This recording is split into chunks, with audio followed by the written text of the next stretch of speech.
வந்து பால் பாயசமும் நார்த்தங்காய் பச்சடியும் செஞ்சு காமிக்கலான்னு இருக்கேன். இதில் வந்து ரைஸ் வெந்துட்டு இருக்கு. ஆக்சுவலாக வெந்துருச்சு. இதில் வந்து இதால் ஒன்று வந்து பாஸ்மதி ரைஸ் வந்து இதில் ஊற போட்டிருக்கேன். இப்போ இதையும் இதோட சேர்த்து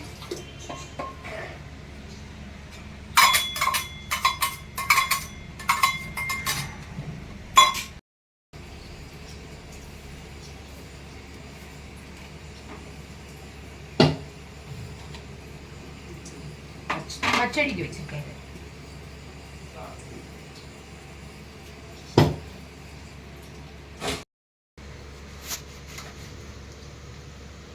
விதை எல்லாத்தையும் எடுத்துருவோம்.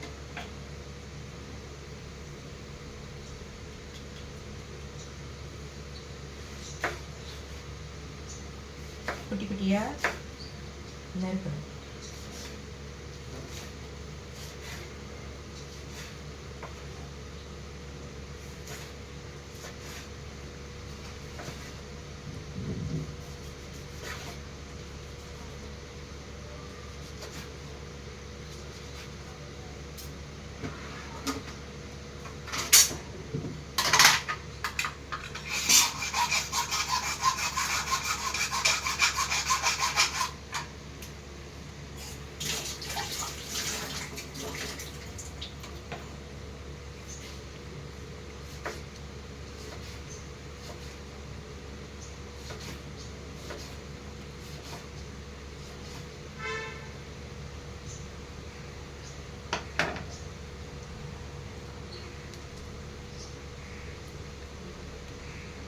சட்டி காஞ்சிடுச்சு. இது வந்து தோலோட தான் போடணும். ஃபஸ்ட்டு கொஞ்சம் எண்ணெய்,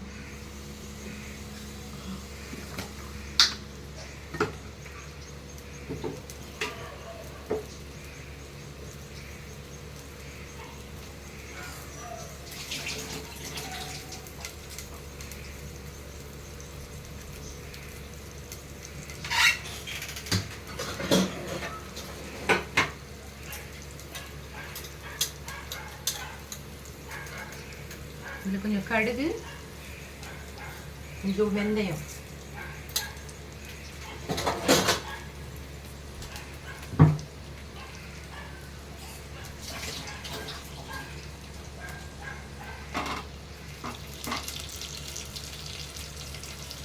கொஞ்சம் பெருங்காயம்,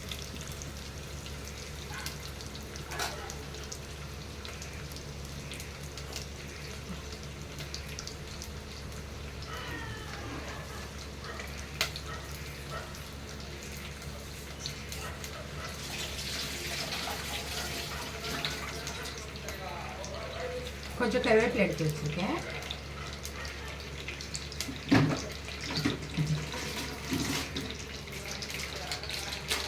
இது வந்து பொடி வெல்லம் போட்டால் அவ்வளோ நல்லா இருக்காது.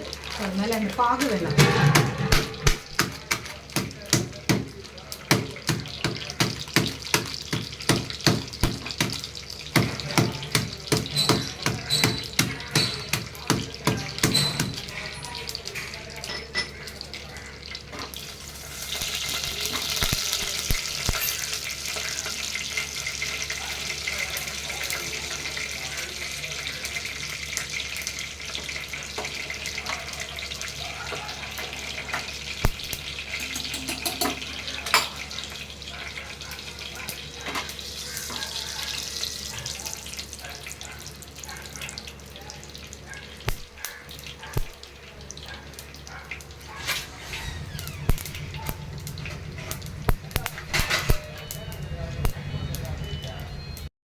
வெடிச்சிடுச்சு. இப்போ அதோட வரமிளகா, கருவேப்பிலை, அப்புறம் இந்த நார்த்தங்காய்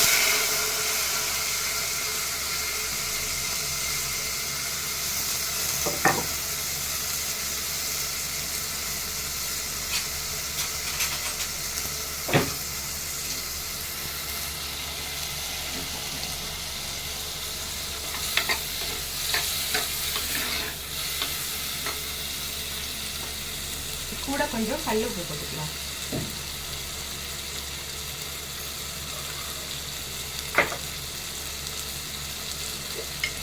அப்புறம் கொஞ்சம் மஞ்சள் பொடி,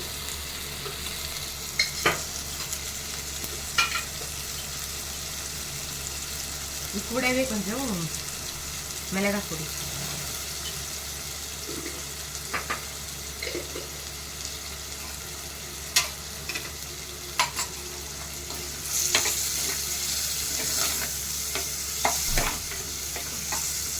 இப்போ நல்லா குழைய வேகணும். கொஞ்ச நேரம் வதக்கின பிறகு குழைய வேகணும்.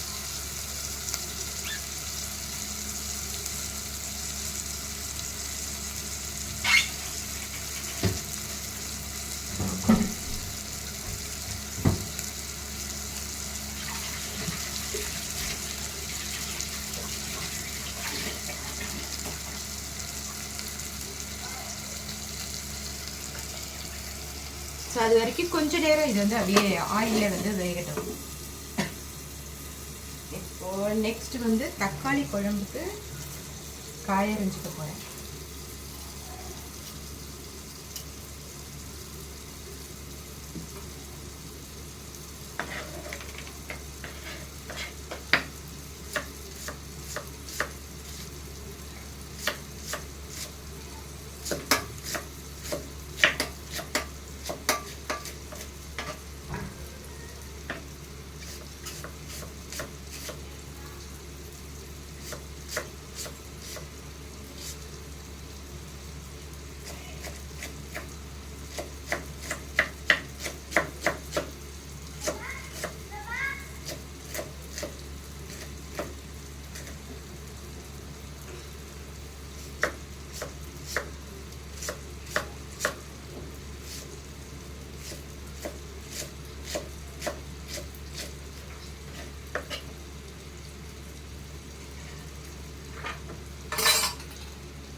இந்த குழம்பு வந்து ஈஸி தான். வெங்காயத்தையும் தக்காளிக்கையும் வதக்கி விட்டுட்டு மிளகா பொடி மல்லிப்பொடி போட்டுட்டு தேங்காய் அரைச்சி விடணும், அவ்வளோதான். இது கொஞ்சம் ஈஸி தான். இது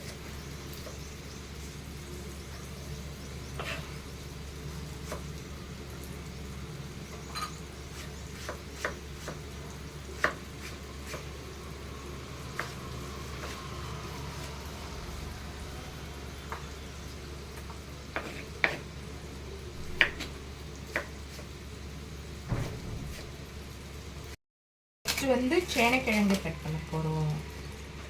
சேனை ஃப்ரைக்கு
ஃபுல்லாக கட் பண்ணிட்டு காமிக்கிறேன். நடுவில் எடுத்து பார்த்தேன், கிளறி விட்டுருக்கேன். ஒரு ஆஃப் வெந்திருக்கு. இன்னும் கொஞ்சம் நேரம் வேகணும். இன்னும் கொஞ்சம் நேரம் வெந்துச்சுன்னா இந்த வெள்ளத்தை போட்டு இறக்கிடலாம். ரொம்ப நல்லாயிருக்கும். நேற்று நாங்கள் கோலு பார்த்துட்டு வந்தோம். அந்த ஃபோட்டோஸையும் நான் இன்க்ளூட் பண்ணுறேன் ட்ரிப்ளிகேனில். சாரி, மயிலாப்பூர்.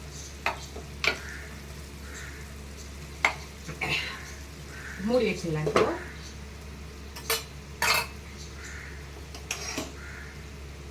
பால் பொங்க ஆரம்பிச்சிடுச்சு. ஆனால் இதில் உள்ள சாதம் இன்னும் வேகலை. சாதம் வேகும் போது இது நல்லா குறுகிடும். அதுக்கப்புறமா இது கூட சீனி போட்டு முந்திரி திராட்சை போட்டு இறக்கிடலாம். சாதம் வெந்துச்சு, அதை வடிச்சாச்சு. இது வந்து தக்காளி வெங்காயம் கட் பண்ணி வச்சுருக்கேன். இது கூட பச்சை மிளகாய் கட் பண்ணணும். கட் பண்ணிட்டா தக்காளி குழம்பு ரெடி. அப்புறம் சேனை வந்து ஃப்ரை பண்ண போகிறேன் இன்னைக்கு.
சரி, இதை திறந்து பார்த்துடலாம்.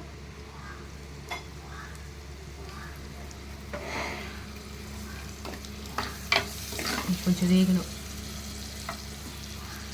கொஞ்சம் இருந்தால் போதும், குழஞ்சா நல்லாயிருக்கும் அந்த தோலுமே.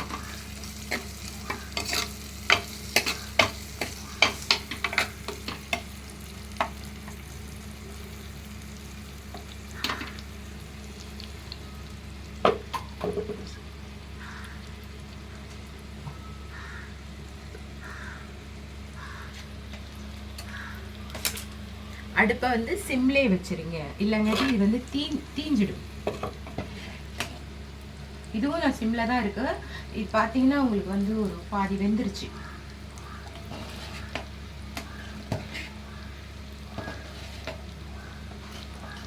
இது வந்து உருளியில் செஞ்சால் ரொம்ப நல்லா இருக்கும். இன்னும் நல்லா சீக்கிரம் குறுகும். பட் இதில் நான் வந்து பித்தளை பாத்திரத்தில் ஈயம் பூசின இதில் வச்சுருக்கேன். இது வந்து பித்தளை, இது வந்து வெங்கலம். ஸோ இதில் வந்து ஈயம் பூசணும்னு அவசியம் இல்லை. அதில் அப்படியே அதில் சாதம் வச்சுக்கலாம். இதுக்கு வந்து இப்போ 2 சில்லி மட்டும் அப்படியே 2ஆக கீறி வச்சுக்கலாம். இது கொஞ்சம் தேங்காயும் சோம்பு மட்டும் இதுக்கு நான் அரைச்சிக்கணும்.